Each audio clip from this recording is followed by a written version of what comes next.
Hi, everyone. I'm Dr. Sasha Golish. I'm the co-founder of Yellow Running Shoes, uh, a company, a not-for-profit, I don't know what to call us quite yet, um, dedicated to creating evidence-based resources for performance, well-being, and long-term participation in sport. As promised, I've got some cross-country videos for the start of cross-country season here in Ontario and across Canada. So I really wanted to start this week thinking about, well, what's the goal? And the goal really should be that it should be a place of welcoming.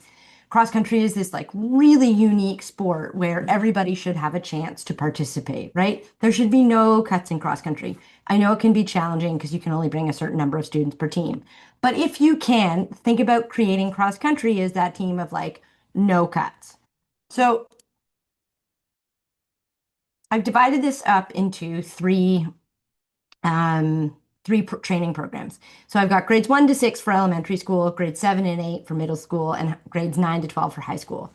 So this idea of creating a welcoming space in this first week, I think it would be really awesome, maybe to only do number one through the whole week, depending on how many number of tryouts or first practices you're going to have. An intro to cross country, right? Allow students to come in late that first time, set some expectations around when you want them to be there, do some static stretching, then do some dynamic stretching, and maybe just really get them running around in the field. If you check the Google Doc from the link in the show notes, you'll be able to access all of what I'm talking about and some other ideas.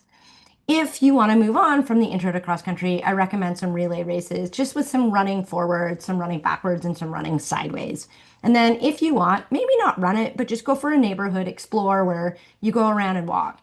If we wanted to put it on our hat to think about Indigenous ways of knowing and doing, we could think about grabbing some garbage bags and doing a little bit of an ethics of care and picking up trash as we walk around through our neighborhoods. So grades 7 and 8 is really very similar, right? This idea of introducing cross country. Maybe you want to introduce how long, the number of practices per week, the expectations, right? Again, very similarly, doing stuff that first couple practices, those first couple tryouts, really in the schoolyard. You might want to go again, similar to the elementary school, grades 1 to 6, doing some drills with some strides, some forward running, some backwards running, and some sideways running. And then again, doing just a little bit of a neighborhood explore. And I really recommend doing this as a walk for the first time, just so that you can show students where to go in the neighborhood, maybe where there's a public bathroom, maybe where, there's a known volunteer that's really friendly, just to give students a safe space that they can move around in their community. And then, of course, high school. Again, I really would love to have this idea of no cuts in cross country and maybe even having this as like a run club, a learn to run club, and a walking club. And so, again, very similarly, having an intro to cross country where you set some goals and expectations. And maybe even having the students be involved as, they're developing mastery and autonomy as they get older, talking about how they see practices unfolding. One thing I really want to put an asterisk on here is to all the teachers with club kids. Let's not overwork the students, but it's really important to have them involved. So how can you work with their cross-country club schedule so that they're not running twice a day, so that they're not doing too many workouts? Maybe they can come and do an easy run while the team is training. Maybe they can help you with attendance. And so I've got, again, some ideas for this in the Google Doc, and you can find that link in the show notes. So again, just an intro to cross country with some expectations, this idea of setting up like water drills and strides so that you can start to pattern behavior for warm-ups as you go into practices and competitions. And again, very similarly, that idea of a neighborhood explore. Really, once again, recommend doing this as a walk or a very easy jog with some of your older students who know the neighborhood really well.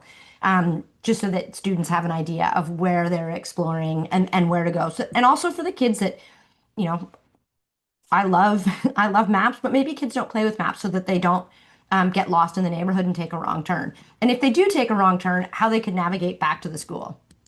So again, I really just want to reiterate that this week should really be a week of welcoming, right? Encouraging every student to come out and try cross country, really thinking about how you can create this team as a no-cut team, how you can get older students and other students in clubs to be those student leaders to help you out. I just think there's so many awesome things that we can do to make cross country such a welcoming sport. Again, check the link in the show notes to access all these workouts on the Google Drive.